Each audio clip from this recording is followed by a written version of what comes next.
ભારત સરકાર એનએસઓ આરોગ્ય અને ટેલિકોમ પર રાષ્ટ્રીય સર્વે શરૂ કરી રહી છે. ભારત સરકાર 1950થી વૈજ્ઞાનિક નમૂના લેવાની પદ્ધતિઓનો ઉપયોગ કરતા વિવિધ સામાજિક આર્થિક સૂચકાંકો પર ડેટા એકત્ર કરવા માટે રાષ્ટ્રીય નમૂના સર્વેક્ષણ હાથ ધરવામાં આવ્યા છે. 1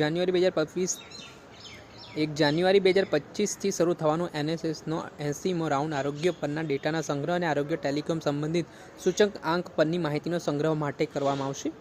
કોમ્પ્રિહેન્સિવ મોડ્યુલ સર્વે માટે નિર્ધારિત કરવામાં આવ્યું છે. વધુમાં ભારત સરકાર એક સાથે વધુ 2 સર્વેક્ષણો એટલે કે એઝયુઝ અને પીએલએફએસ શરૂ કરશે.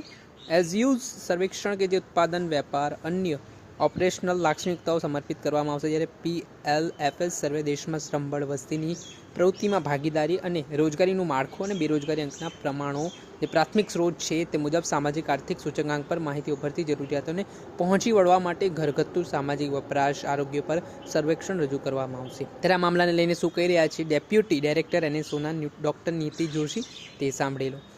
Ministry of statistics and programme implementation के फील्ड ऑपरेशंस डिवीजन के अहमदाबाद ऑफिस में यहाँ पे पोस्टेड हूँ और फील्ड ऑपरेशंस डिवीजन के तहत सर्वे करवाता है अप्रूव्ड सर्वेस जो कि लगातार चलता रहता है. तो 1 जनवरी 2025 से सोशियो इकोनॉमिक में हेल्थ एंड टेलीकॉम सेक्टर को फोकस करते हुए हम एक सर्वे स्टार्ट करने जा रहे हैं जो गुजरात सहित भारत के सभी राज्यों में होगा, कुछ राज्यों को छोड़ करके जहाँ पे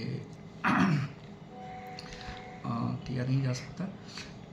और हमारा उद्देश्य है कि हम अधिक से अधिक ज़मीनी स्तर पे वास्तविक परिस्थितियों को समझने के लिए हम डेटा कलेक्ट करें और इसका एक क्वेश्चनर है जो कि अप्रूव्ड होता है कॉम्पिटेंट अथॉरिटी से, फिर हम उसे कलेक्ट करते हैं. हमारे 4 सब रीजनल ऑफिसेस हैं और वहाँ से सभी जगह से ऑफिसर्स और स्टाफ आए हुए हैं जिनको 3 दिन की ट्रेनिंग चलती रहेगी. प्लस एक हमारा सर्वे है PLFS periodic labour force survey और आसूस अनइनकॉर्पोरेटेड सेक्टर को समझने के लिए भी हम लोग डेटा कलेक्ट करेंगे और उसकी भी ट्रेनिंग है. धन्यवाद. ઓકે.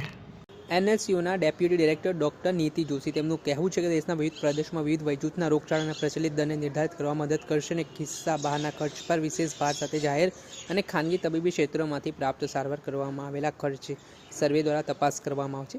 સર્વેક્ષણમાં એકત્ર કરવામાં આવેલા ડેટા કેટલાક વ્યાપક ચેપી રોગોથી પ્રભાવિત વસ્તીનું મૂલ્યાંકન પણ સક્ષમ કરશે અને તે અંતર્ગત 2 દિવસીય સેમિનાર ઝોનના તમામ કર્મચારીઓ તેમજ અધિકારીગણ માટે આ રાખવામાં આવ્યો હતો.